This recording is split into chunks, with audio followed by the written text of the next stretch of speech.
embora tudo que nos leva hoje na vida, né, se ligar às coisas materiais, principalmente com uma proximidade do Natal, que deveria ser uma coisa espiritualizada, a gente só pensa em comprar, dar presente, né, se esquece, e às vezes, de cuidar do espírito. Bom,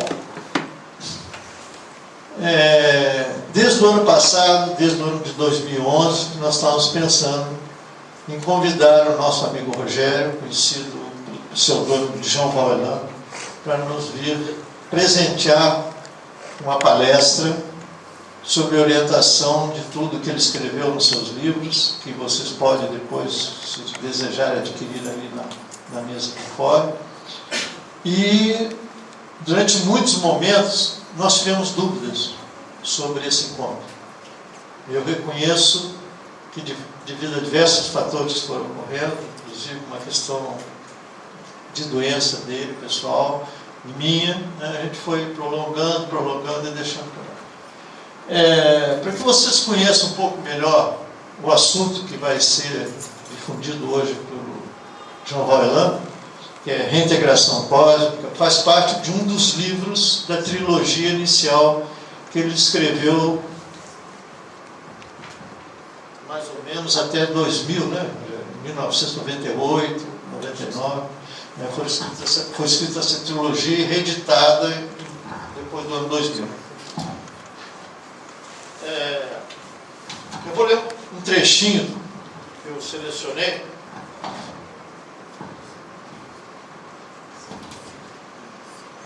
Desde o momento em que tivemos contato com as obras de João Valelã, em meados de 98, uma série de ocorrências vibratórias passaram a instigar profundamente nosso íntimo, provocando ruptura de determinados padrões há muito arraigados em nossa mente e, simultaneamente, alicerçando novos paradigmas que nos permitem enxergar horizontes cada vez maiores.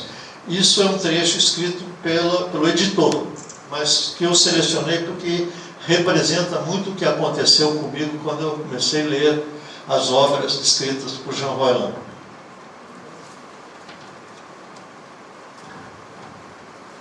E agora eu vou ler um trecho que faz parte do prefácio escrito pelo próprio João Valelã nesse livro, Reintegração Cósmica.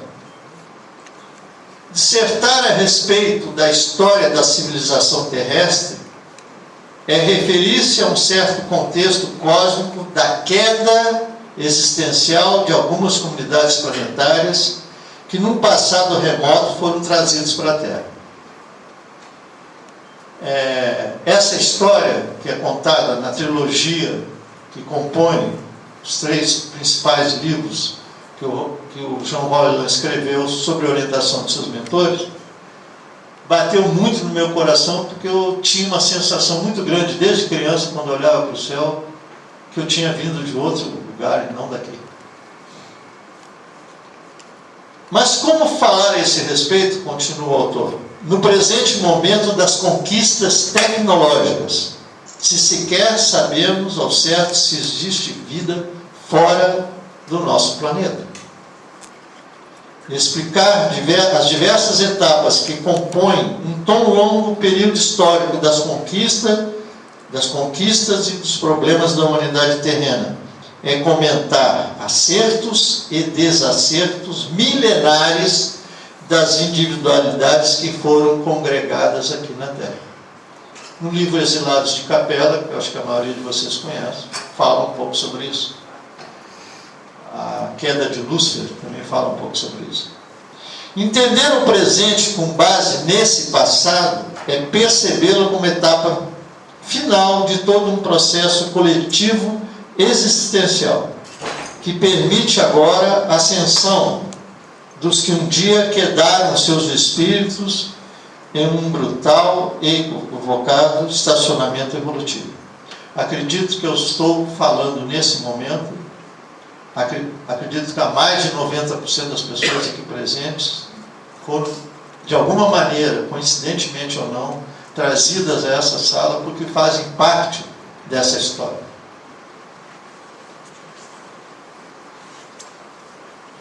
Reintegrar-se a uma situação existencial antes vivida é o que está prestes a ocorrer com boa parcela da população terrestre. Um pouco mais e o passado perdido se potencializará diante dos olhos do presente. De nossa parte, diz o autor, obrigamos-nos a considerar as informações aqui presentes como comentários despretensiosos de notícias do céu sobre as coisas da terra. Despretensiosos porque recebidos e retransmitidos por um homem do mundo, como ele se considera ser, com seus limites e fragilidades, mas que ainda assim consegue perceber de forma precisa, inconteste, a real procedência dessas informações. Então, apesar de se considerar uma pessoa pequena, e eu acho que é um pouco de humildade demais dele, ele sabe a real procedência dessas informações. Aos irmãos e irmãs em curso na evolução da Terra, oferecemos essas informações com carinho. Que o Mestre dos Mestres nos abençoe o esforço redentor. Quando eu li essa trilogia no início da década de 2000, eu perguntei, por que ninguém mais fala sobre isso? Uma história que batia tão forte no meu coração, sabendo que era a minha história de vida, de várias vidas, eu me perguntava às vezes por que só ele recebia essas informações, na época. E hoje nós sabemos que vários médiuns espíritas começaram a escrever sobre isso. O livro Reciclagem Planetária, aquele que nós vimos juntos, do Divaldo, o anterior a esse. Quem leu? Transição Planetária. E agora, finalmente, nesse livro, Amanhecer de uma Nova Era, Divaldo está, através do Espírito Manuel Filomeno de Miranda, falando sobre a vinda de seres de outros planetas, encarnando agora na Terra para essa transição que o planeta vai passar, dentro daquilo que o Espiritismo chama de mudança de planeta de expiação e provas para planeta de regeneração. Então agora, eu sei que não só o João Valda fala sobre o que ele escreveu na trilogia, porque levou 10 anos para que outros espíritos percebessem isso, não cabe a nós julgarmos, nem tentar entender. Cada um tem seu momento, como eu também tive o meu momento de vida, para saber da minha história extraplanetária, e que bateu muito forte no meu coração. Hoje, conversando com ele, no momento que nós estávamos vindo do almoço, eu falei para ele que eu li muito ao longo da minha vida, mas que a trilogia que os mentores passaram para ele foi muito importante para que se montasse um quebra-cabeça na minha vida, e eu entendesse tudo o que eu precisava entender. E espero que esse momento que vocês vão usufruir com as palavras do meu amigo Rogério, conhecido pelo pseudônimo Jean Valjean, possam trazer também a vocês, ou através dos livros que ele tem ali para trocar com essas informações conosco, possam trazer para vocês o conhecimento que eu recebi, que eu agradeço muito ao Rogério, aos mentores do Rogério, né? Já que ele mesmo diz que eles tragam as informações que eles passam para ele.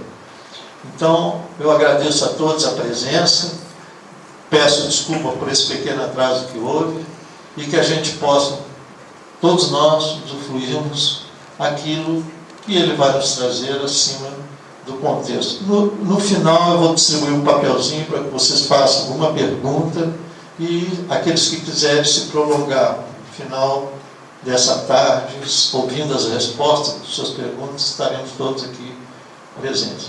Obrigado a todos pela presença.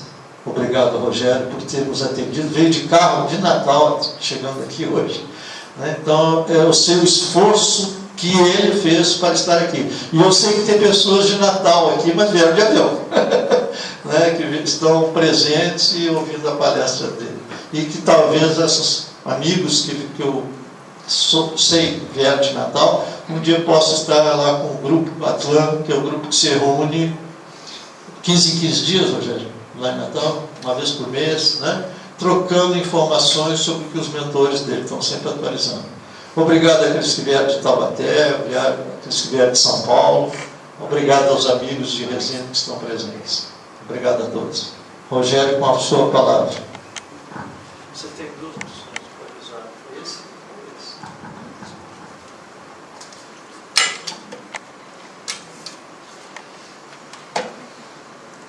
Boa tarde. Boa tarde. Que permaneçamos em paz. Antes de começarmos as nossas reflexões sobre o tema, a integração cósmica, eu me obrigo a pedir a cada um de vocês toda a prudência possível diante do que aqui vai ser dito, por vários motivos. Primeiro, devido à minha estatura espiritual, que é nenhuma para estar falando nesse tipo de assunto. De fato, eu sou aquele que estraga as coisas que através de mim chegam, e nem sei por que tem que ser através de mim que essas coisas estão chegando, mas eu sei que eu estrago. A exemplo de alguém que conta algo para uma criança e essa criança fica sem saber se entendeu direito e vai passar para frente. Aí na hora em que ele vai contar, que conta diferente do que se contou, eu faço muito pior do que isso. Eu não consigo entender direito, não gostaria de contar nada, mas eles me pedem para que eu ainda assim fale, e a desgraça maior ocorre quando eu vou colocar no papel. Aí é que eu estrago mesmo, mas eu não consigo me livrar disso. Faço porque me é solicitado, mas assim digo, não por humildade, também não tenho essa qualidade, é pura constatação mesmo. É inevitável não constatar a minha pequenez diante dos temas que são enfocados através do meu psiquismo. Por isso eu peço prudência, porque seguramente muitas coisas equivocadas ou impropriedades, ou sei lá, algo inapropriado. Peço desculpas de antemão se vier a ferir a suscetibilidade de alguém. Em resumo, eu peço para que o que aqui venha a ser dito seja tomado apenas como semente para a reflexão. A verdade, nós estamos ainda longe de termos a devida sensibilidade para bem perceber. Estamos vivendo uma época de transição em que as verdades do passado parece que não vão lá valer muita coisa nesses tempos breves que já se anuncia. Então, em sendo uma época de transição, mais ainda nos é prudente não tomarmos esses novos assuntos como sendo absolutamente verdadeiros, pois que podem ser apenas painéis que irão evoluindo com o passar das próximas décadas. Mas é inevitável que esses assuntos sejam tratados, por isso eu peço prudência da parte de vocês diante do que aqui vai ser dito. Vamos, pois, desenvolver o tema proposto, a integração cósmica. Imaginemos um super longa-metragem com 4 horas de duração. Um filme maravilhoso, com 4 horas, e que você é convidado apenas a assistir os últimos 20 minutos dele. Então você entra no cinema, o filme já está rolando há 3 horas e 40 minutos, aí você senta, começa a assistir os últimos 20 minutos, e de repente, quando vai chegando o 15º minuto, que você está ali, falta energia, e você não vê o final do filme.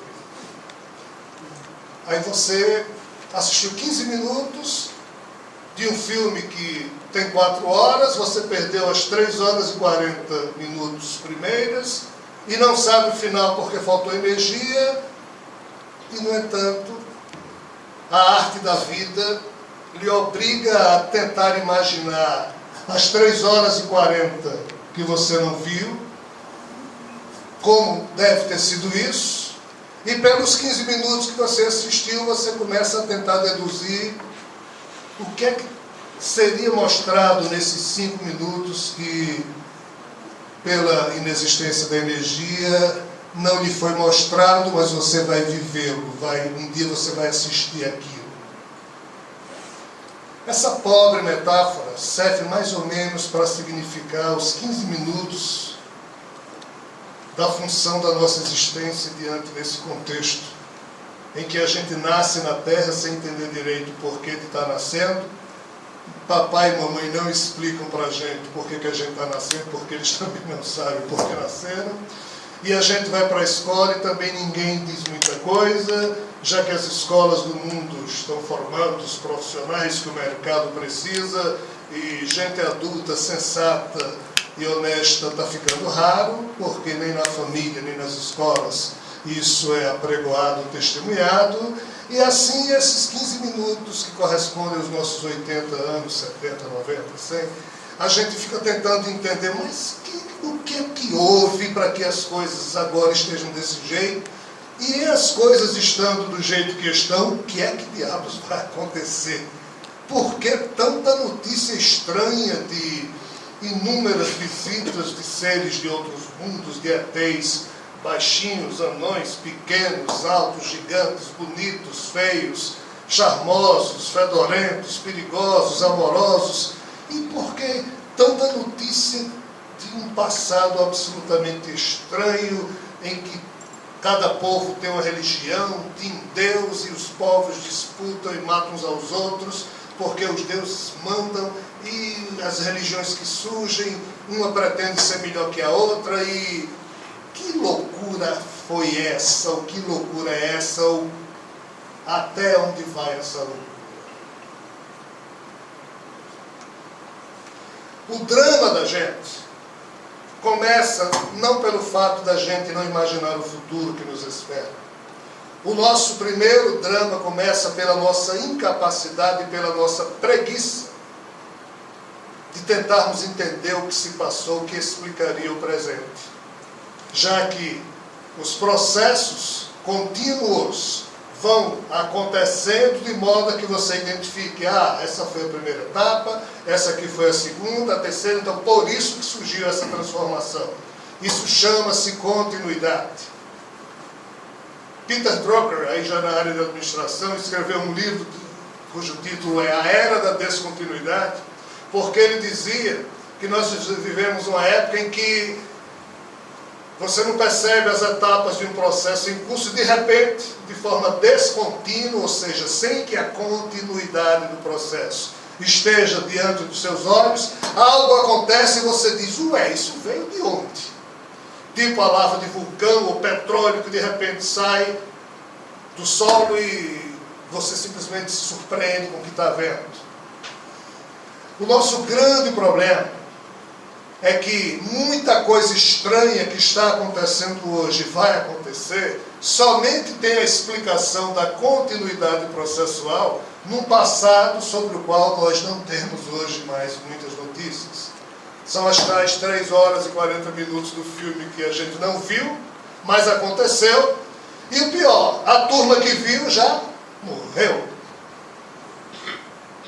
A coisa é tão séria que alguns que morreram desenvolveram uma tecnologia amorosa, espiritual fantástica através do canal Médico Único, para dizer de lá algumas fofocas que nos ajudem a perceber o que é que houve.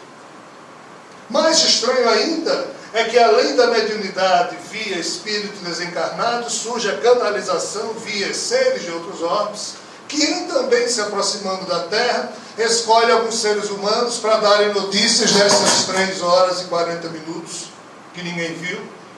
Afinal de contas, por que as coisas são do jeito que estão? O que é que aconteceu? Devemos acreditar em tudo que é dito sobre esse passado? Não. Devemos refletir. Mas, além das fofocas espirituais e extraterrenas, que chegam através de processos mediúnicos e de canalizações diversas, existem registros que foram deixados por pessoas que assistiram essas 3 horas e 40 minutos iniciais do filme, ou seja, que viveram no passado e deixaram registros sobre o que eles viram, sobre o que eles presenciaram.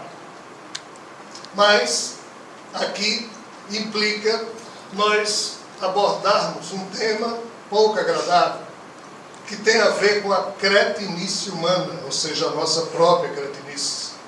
Porque nós, ditos seres humanos pensantes, nós acabamos com praticamente todas as notícias referentes a essa época que a gente não viu, não viveu, a essa parte do filme que a gente perdeu. Mas como? Em Alexandria, no século II a.C., existiam cerca de 800 mil volumes que falavam de um passado que nós hoje desconhecemos, mas que há 2.200 anos atrás, esse passado era abertamente comentado, não por doidos contatados, mas pelos homens e mulheres mais brilhantes da época. A elite cultural do mundo falava desse passado que para nós hoje é piada. Porém, Júlio César, das confusões amorosas com Cleópatra e Marco Antônio, um certo canhoneiro lá de uma nau romana, bebeu além do que devia, na hora de dar um tiro lá no canhão para assustar o pessoal de Alexandria, atirou na própria biblioteca. E quase todo esse grande compêndio de notícias desse passado pegou fogo.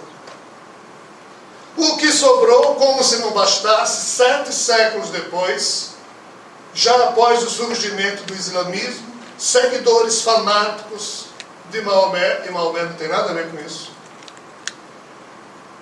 destruíram o resto, incendiaram o que restava dos livros de Alexandria. Como é que a gente vai saber desse passado? Mas foi só isso? Não. Em 727 a.C., Naboassar, imperador da Babilônia, querendo ser ele o imperador número 1 de uma nova história que iria começar na Terra, essa mania que os imperadores têm de querer ser ele o imperador número 1 agora da Terra, esse negócio número 1 é complicado, pessoal. Então, Naboassar, querendo que a história começasse a partir dele, simplesmente mandou seu exército destruir todas as notícias de qualquer coisa que existisse sob a forma de biblioteca, arquivo do passado histórico, porque ele queria aniquilar todo o passado para ele ser o número 1. A história só passaria a existir a partir dele. Olha o tamanho do ego do rapaz.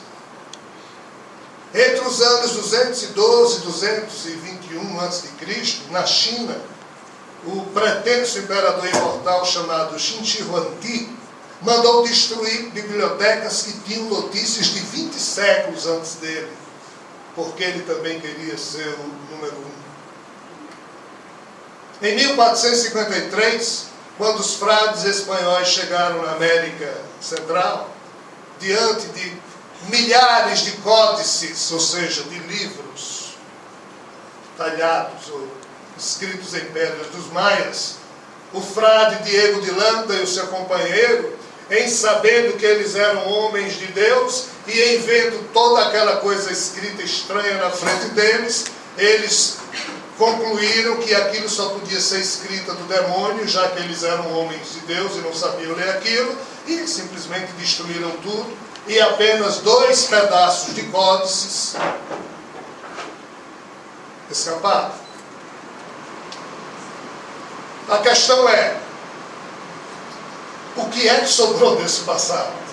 A gente não viu o filme, todo mundo que viveu esse passado morreu. O que existia de registro escrito? Nós mesmos, com a nossa cretinice, tratamos de destruir. E somos o que hoje? Uma geração órfã. A gente não sabe nada de onde veio, o que é que houve, por que é que as coisas são desse jeito. Mas ainda assim, todos nós sabemos a verdade. Não, isso aqui pode ser, isso aqui pode ser, as religiões afirmam isso, negam aquilo, e assim, sem saber de nada, nós vamos afirmando tudo, vamos negando algumas coisas, e a vida vai passando, a nossa cretinice estaciona em torno das opiniões e verdades que a gente pensa ser as corretas, mas a vida sempre vai nos mostrando que tem algo de muito errado naquilo que a gente pensa que é o correto. O fato é que essas pequenas queimas de arquivo que existiram ao longo do processo histórico da Terra fez com que todas as bibliotecas desse passado, Pérgamo, Alexandria, Nínive, todas as bibliotecas desse passado fossem ou destruídas ou incendiadas de um modo ou de outro. As notícias que foram deixadas pelos nossos antepassados, todas elas praticamente foram destruídas, à exceção das registradas sob o aspecto de construções megalíticas, mas muito disso foi quebrado. Então, esse filme continua desconhecido para nós. Mas há uma pequena parcela dessa história perdida, há um pequeno conto ou há um fio condutor que no meio de toda essa queima de arquivo sobreviveu, e é uma história que vem sendo contada ao longo dos milênios. De vez em quando ela se torna subterrânea, ninguém fala dela durante alguns séculos. Aí de repente aparece alguém falando. E em termos do século XX, quem resgatou essa importantíssima história para o gênero humano, que faz parte dessas primeiras 3 horas e 40 minutos do filme que nós perdemos, foi Chico Xavier e Emmanuel. Em 1938, quando Chico e Emmanuel produziram o livro A Caminho da Luz, Chico praticamente rompeu com a trivialidade das mensagens espíritas. Seja bonzinho, seja amoroso, que Deus vai lhe ajudar, que você sendo bonzinho, amoroso, você, quando morrer, se dará bem no céu. Isso é importante, é. Mas Chico rompeu com isso. E começou a falar de coisas proibidas. Chico, em 1938, falou nos exilados de Capela. Que diabos eram exilados de Capela? Ninguém sabia. Chico falou nas promessas do Cristo cósmico. Chico e Emmanuel falaram de coisas que até então, no movimento espírita, no século XX, não havia sido falado por ninguém. E nem muito menos fora do espiritismo, no século XX, esse assunto estava sendo estudado por pessoas na Terra. Mas essa história que Chico resgatou em 1938 começou com quem e quando? Qual é o primeiro registro histórico que tem a ver com o tema reintegração cósmica? Pois tudo aqui que nós estamos falando é o tema reintegração cósmica. Quem foi, quando foi e como foi que pela primeira vez surgiu nessas horas perdidas do filme que não vimos, a notícia de alguém falando sobre essa questão? A primeira notícia concreta que se tem foi através do patriarca bíblico chamado Enoque. Mas qual o problema? Enoque foi alguém que viveu há muito tempo atrás. Qualquer data entre 20 mil anos a 5 mil anos atrás, a gente pode colocar a vida de Enoque aí, que vai ser escandalosa de todo modo para a gente. Mas é isso que os fatos apontam. E Enoque foi alguém que foi levado aos céus por anjos, ou seja, por seres extraterrenos. E a ele foi mostrado uma série de situações que já tinham existido na Terra antes. A ele foi mostrado que um certo grupo de seres extraterrenos havia errado e abusado da boa fé ou da ingenuidade de alguns humanos. A ele foi mostrado que esses seres extraterrenos que haviam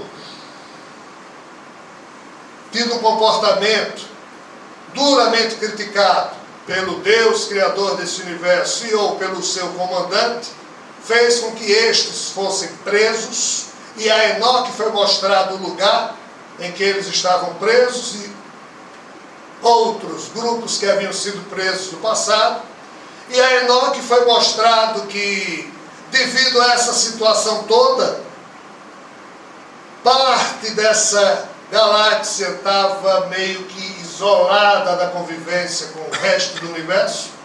A Enoque foi dito que uma certa autoridade iria vir à Terra uma vez e depois retornava em nome do Criador.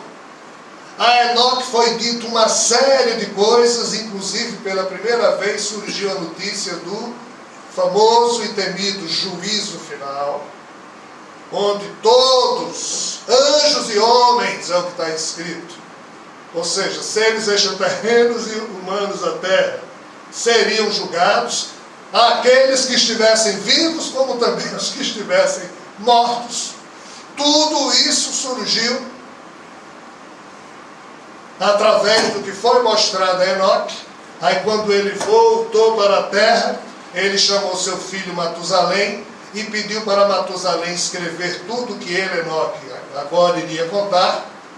E isso aí deu uma quantidade de livros impressionantes. Impressionante. Alguns autores dizem 360, outros dizem 630, alguns dizem 363, outros dizem 636, pouco importa. O fato é que dessas centenas de livros que só Enoque escreveu, sabem quantos escaparam às tais queimas de arquivo que a gente se referiu há pouco? Pedaços de 2. O resto foi destruído nas tais bibliotecas, nos incêndios e nas confusões. Mas, isso agora, porque quando Enoque escreveu esses livros, os livros de Enoque eram best-seller. Os livros de Enoque eram os mais conhecidos em toda a antiguidade. Não tinha internet. Mas ele era conhecido. O conjunto da obra de Enoque era conhecido. Tanto era que, quando os hebreus se transformaram em judeus, e o que é isso? O que é que isso significa? Isso significa que o Deus dos judeus, ou dos hebreus, quando escolheu Moisés para libertar as 12 tribos de hebreus que eram prisioneiros do Egito, essas 12 tribos descendentes de Abraão, Isaac e Jacó, quando Moisés toma as 12 tribos e as leva pelo deserto, na direção da terra prometida, o deserto era cheio de povos nômades que ali existiam, e esses povos atacavam as 12 tribos. E os hebreus chegaram à conclusão que era melhor eleger um rei, pois que os 12 exércitos que existiam, já que cada tribo tinha o seu exército, em sendo comandados por um só rei, seria melhor para que eles se defendessem do ataque dos povos estrangeiros. Então foi assim que o povo hebreu surgiu, e foi assim que por volta do ano 1020 Saul foi eleito o primeiro rei dos hebreus. Saul, Davi, Salomão foram os primeiros reis. Quando Roboão, filho de Salomão, em 922, foi assumir o reinado sobre as 12 tribos, eis que ocorre o primeiro cisma. As 10 tribos de Israel não aceitam Roboão como rei, então criam o reino de Israel, e as 2 tribos do sul criam o reino de Judá.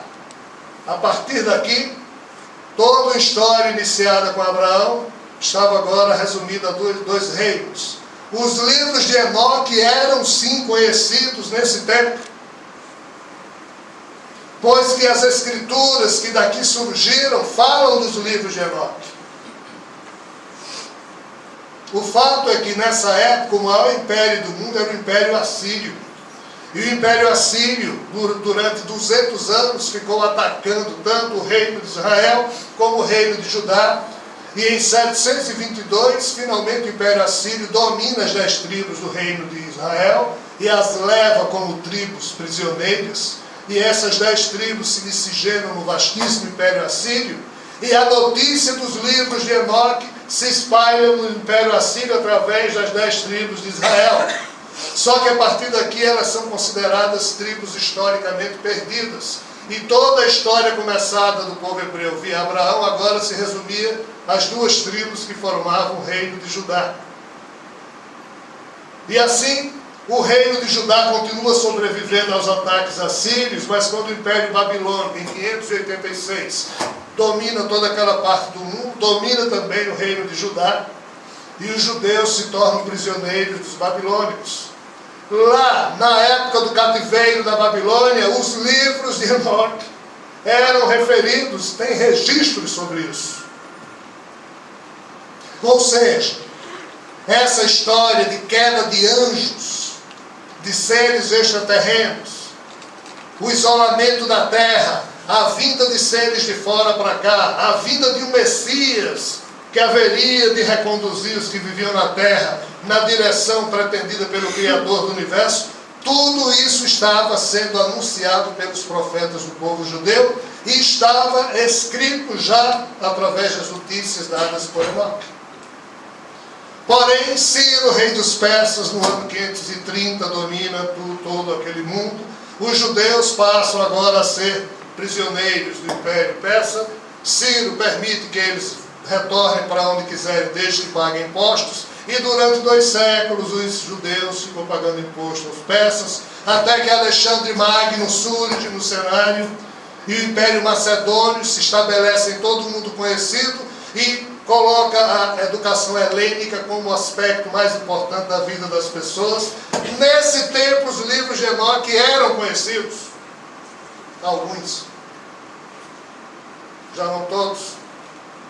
E assim os judeus, prisioneiros do Império Macedônico, por volta do ano 220 a.C., quando os 70 maiores sábios dos judeus, em Alexandria, resolvem traduzir do hebraico, do aramaico e de outras línguas os livros que eles, os judeus, consideravam sagrados para a língua grega, é que surge a versão Septuaginta, que corresponde ao livro que hoje a gente chama de Antigo Testamento, e nessa versão os livros de Enoque estavam lá.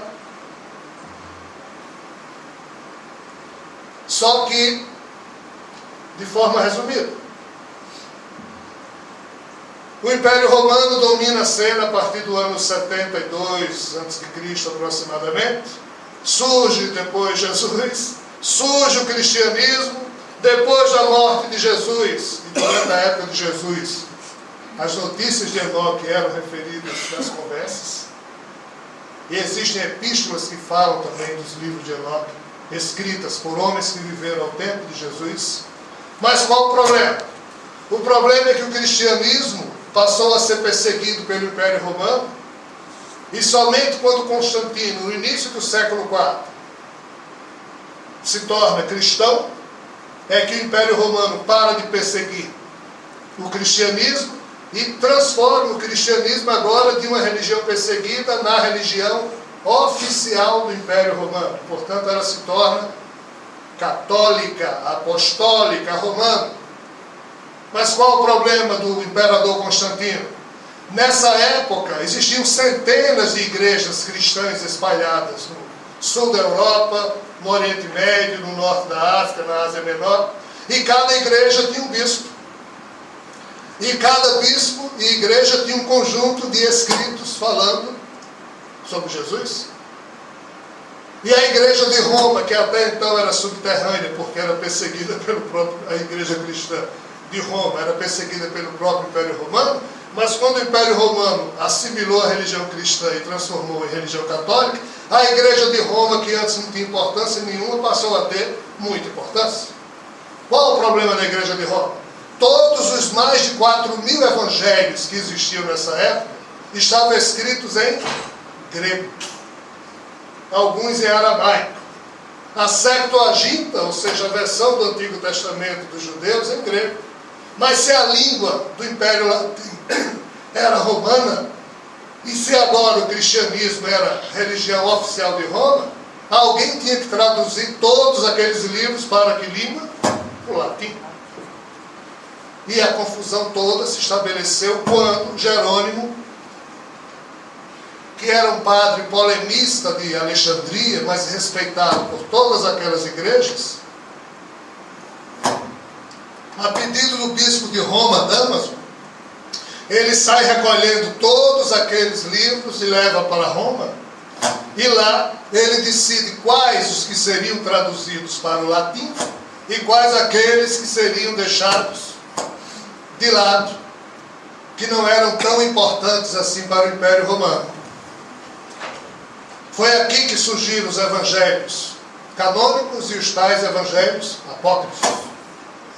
Apócrifo quer dizer sem autenticidade comprovada em termos de autoria, ou seja, eles não sabiam quem era o autor e, portanto, aqui, nessa separação, foi que surgiu a Bíblia que hoje nós conhecemos, que é um livro composto por 73 livros, sendo 46 do Antigo Testamento e 27 do Novo.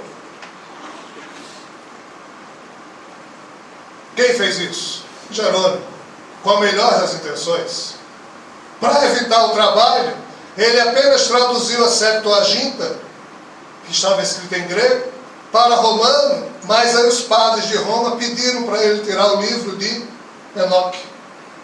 Foi quando o livro de Enoque passou a ser considerado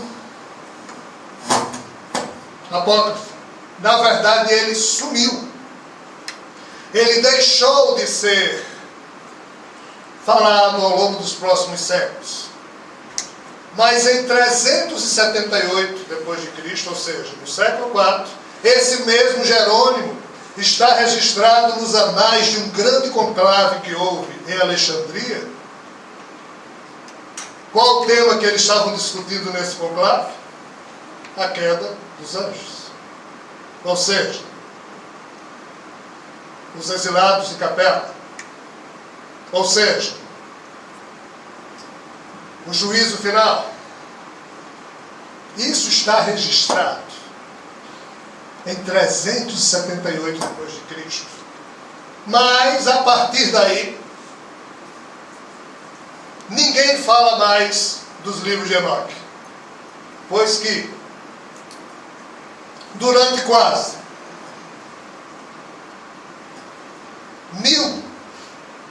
1.300 a 1.400 anos, essa notícia de cisma luciferiano, de rebelião de Lúcifer, de anjos decaídos, simplesmente ficou meio que esquecida de todos. Pois os livros que existiam falando disso foram destruídos de uma forma ou de outra.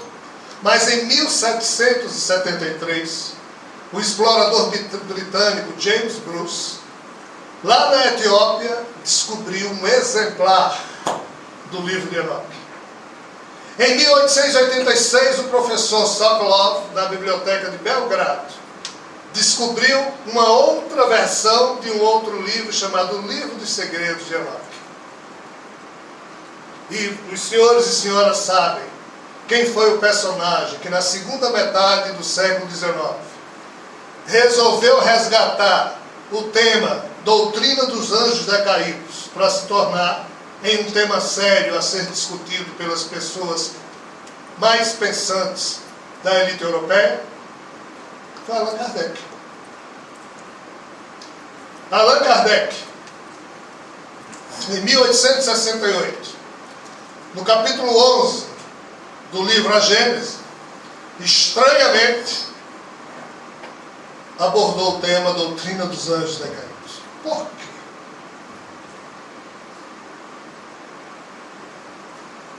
Só pode ter sido porque os espíritos o intuíram ou deram um recado através de outros médios para que ele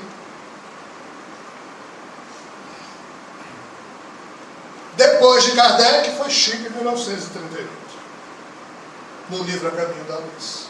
Então vejam bem, essa parte do filme,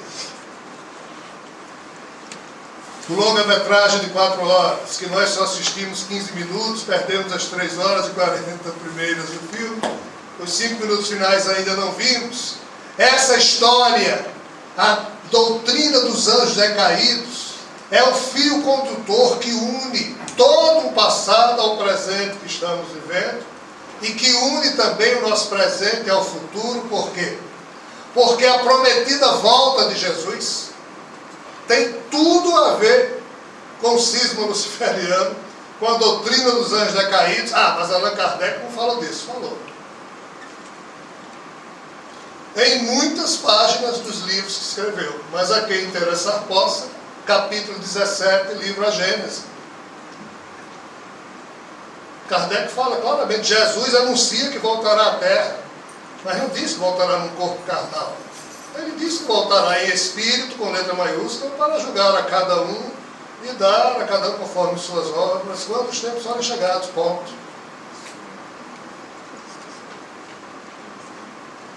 A vinda de Jesus é a última notícia do livro de Enoque. Na verdade, a segunda vinda de Jesus é a última notícia do livro de Enoque. E Jesus só veio uma vez porque os anjos decaídos desencaminharam esta humanidade, e ele veio para tentar dar um norte para esta humanidade e voltaria no final, porque o próprio ser criador desse universo disse a Enoque, está escrito, não em todas as traduções, mas as primeiras traduções feitas do exemplar que James Bruce encontrou na Etiópia, em especial nas versões francesas, o Deus criador desse universo diz que ele não conseguiria sozinho julgar a todas as raças viventes. Por isso ele precisava que o seu mensageiro especial o fizesse. Isso está lá escrito, pessoal. Bem, não, mas Kardec, ele pode ter se enganado, já que o livro A Gênese, ele escreveu intuído esse negócio da volta de Jesus, isso faz parte do livro de Enoque, mas quanto à questão de Kardec, ele pode ter se enganado, e Jesus também deve ter se enganado, porque Jesus deixou isso absolutamente claro. Em todas as páginas do Evangelho, a tal Bíblia chamada de livro sagrado por muitas religiões, fala na volta do Messias mais de 2000 vezes. Só nos 4 Novos Testamentos a volta de Jesus é referida em 318 oportunidades. E isso é mentira de Jesus? E isso é bobagem de Kardec? Mas engraçado, Kardec desencarnou em 1869. Em 1888, seu espírito já totalmente livre de qualquer influência da carne, ele toma do médium brasileiro Frederico Pereira da Silva Júnior, e durante os anos 1888 e 89, ele, o espírito de Kardec, escreve através desse médium mensagens, e uma delas fala abertamente da chegada inesperada do Cristo ainda por acontecer. Quando estava vivo em 1864, Kardec, preocupado com o desvirtuamento que os novos espíritas, com seus hábitos católicos e protestantes ainda da Europa, estavam desencaminhando o espiritismo recém-nascido, em 1864, na Revista Espírita, Kardec pede prudência, pois o espiritismo já estava sendo desencaminhado e mal ele havia nascido. Assim, desencarnado, ele fez a mesma coisa e disse: espíritas, cuidai para que não vos falte o combustível, para que haja luz nos vossos olhos, para que seja possível a vocês enxergar a chegada inesperada do Cristo. Ou seja, Kardec estava errado vivo e errado morto? Não, mas não vamos pegar ao pé da letra o que Kardec escreveu. E o que Jesus disse foi escrito nos Evangelhos. E o que Enoque falou. E o que todas as traduções mitológicas da história da Terra falam de seres que daqui saíram, mas queriam voltar no futuro. E essa história de 21 de dezembro de 2012. Ah, mas no meu centro espírita esse assunto não pode ser falado. Volta de Jesus no meu centro ninguém fala. Porque é um assunto controverso. Vocês sabem por que Chico Xavier nunca pertenceu a nenhum centro espírita e nunca fez nenhuma palestra na Federação Espírita Brasileira, nem na Federação Espírita de nenhum estado? Vocês sabem por quê? Porque se ele pertencesse a algum centro espírita, jamais o diretor do centro teria deixado ele escrever o livro A Caminho da Luz e outros. Porque na época iria ferir a doutrina espírita. Porque o zelo doutrinário do Espiritismo teria sido ferido pelas notícias loucas de Chico.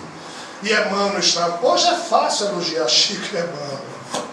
Mas só ele, Chico, sabe o que ele passou. Por isso que ele, entre aspas, viveu sempre escondidinho no seu canto.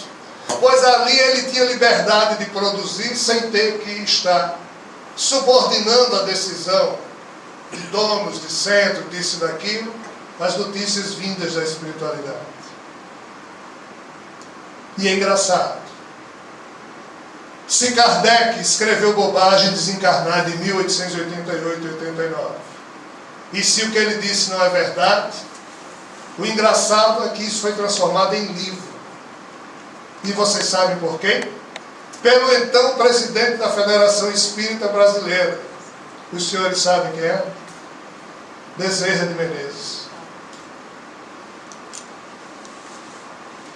Será que Bezerra de Menezes iria publicar um livro com as mensagens de Kardec se ele achava que aquilo estivesse errado? Mas então por que Bezerra de Menezes hoje em dia não fala desse assunto? Fala. Através de alguns médios, através de outros que não deixam de falar, ele não fala, porque nenhum espírito evoluído força a barra mediúnica de ninguém. A primeira palestra que eu fiz em 1998 falando disso foi pedido de Bezerra e com ele ao lado ajudando. Só que eu nunca anunciei isso. Por quê? Porque é escandaloso. Eu preferi apanhar sozinho sem envolver o amigo Bezerra. Como o Theo disse hoje, esse assunto está sendo mais abertamente falado.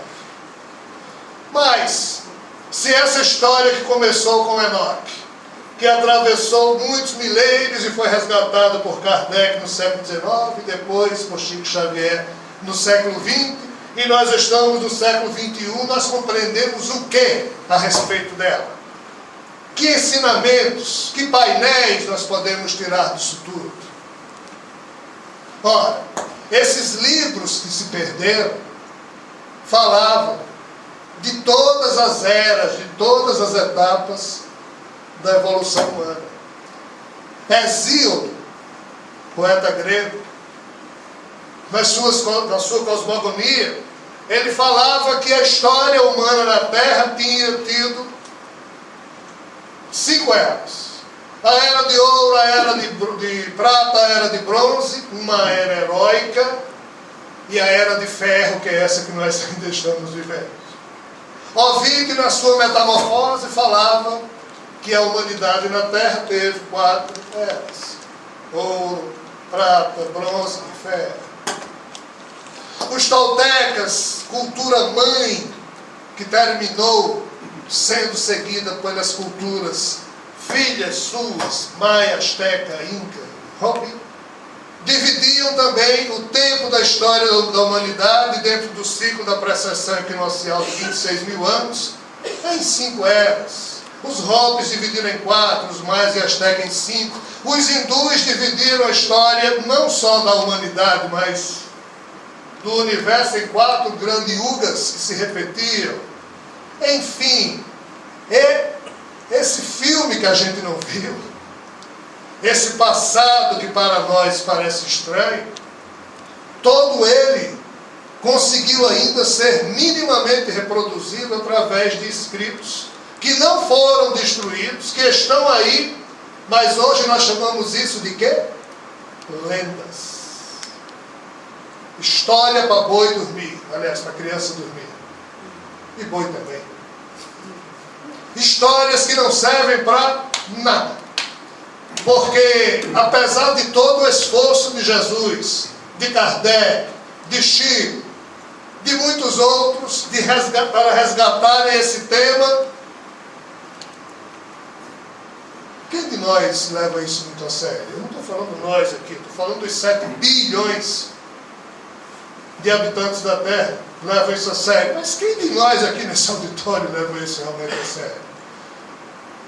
A gente nem estuda isso porque é uma coisa muito doida, muito estranha. Então os loucos que se metem a falar disso, claro que apanham.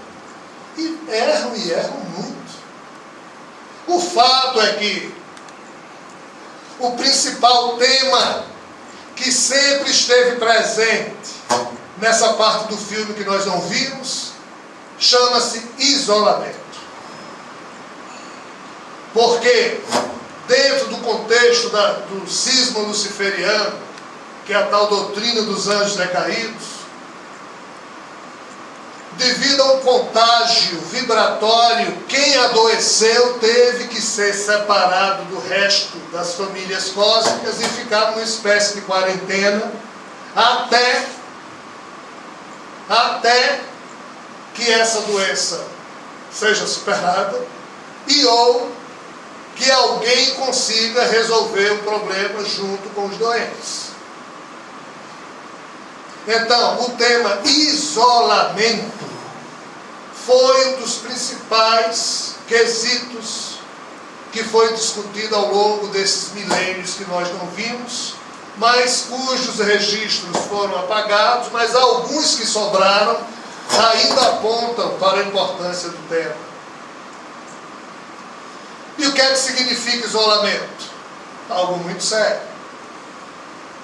Qual o problema? Imaginemos aqui que nós, 10 pessoas daqui, contraem uma doença muito séria, que tenham que ser separadas do resto para não contaminar. Aí vão ser obrigadas a viver no meio da floresta amazônica. Aí 10 pessoas lá chegam, acostumadas a toda uma vida sofisticada, com computador, com telefone celular, carro, avião, talher, micro-ondas, de repente são soltos lá e têm que sobreviver. No início, esses 10 seres humanos vão continuar sendo seres humanos, mas com o tempo vão estar disputando comida com os bichos. E provavelmente vão se transformar em bichos para poder brigar com os bichos, para sobreviver. Aí não mais tendo as facilidades que os tornavam seres educados, lá vão ter que fazer um pouco de tudo para sobreviver. Aí imaginemos que essas 10 pessoas começam a criar, criancinhas começam a nascer dessas 10 pessoas, e essas criancinhas já nascem sem nunca ter visto a cidade, só conhecem a selva. E para aquelas crianças, por mais que os pais digam que eles vieram de São Paulo, de Resende, de Nova York, as crianças vão escutar assim, mas não tem livro, não tem TV, não tem nada, elas vão criar uma imagem mental daquilo, o tempo continua a passar, eram 10 pessoas, agora já são 50, outras gerações nascem, que nunca viram a cidade, aí aquelas primeiras 10, os pais daquela geração morrem, então aquela turma vai crescendo, vivendo no meio da floresta, isolados do contato com a civilização, e lá ficam achando que a vida é aquilo ali, ponto final. Quando fora da floresta, a vida continua, mas eles não têm consciência disso. O peso do isolamento na evolução espiritual de cada um de nós é terrível. E nós, todos nós que estamos encarnando ciclicamente aqui na Terra, estamos isolados da convivência com outras civilizações há muito tempo, por uma série de fatores. Um deles diz respeito a exatamente o principal problema do cisma luciferiano, quando os seres que ali viviam adoeceram e pela doença que contraíram, perderam a simplicidade diante da vida. Em perdendo a simplicidade, foram se transformando em seres ensimesmados, desconfiados. Ninguém confiava em ninguém. E em sendo seres complicados, foram perdendo a capacidade de amar, de sentir ternura, carinho. E esses seres chegaram a um ponto tal de vibração doentia que ninguém os prendeu em canto nenhum. Enquanto ainda havia um mínimo de decência vibratória neles, eles resolveram se isolar para não contaminar a quem amava. Aí o problema começou a partir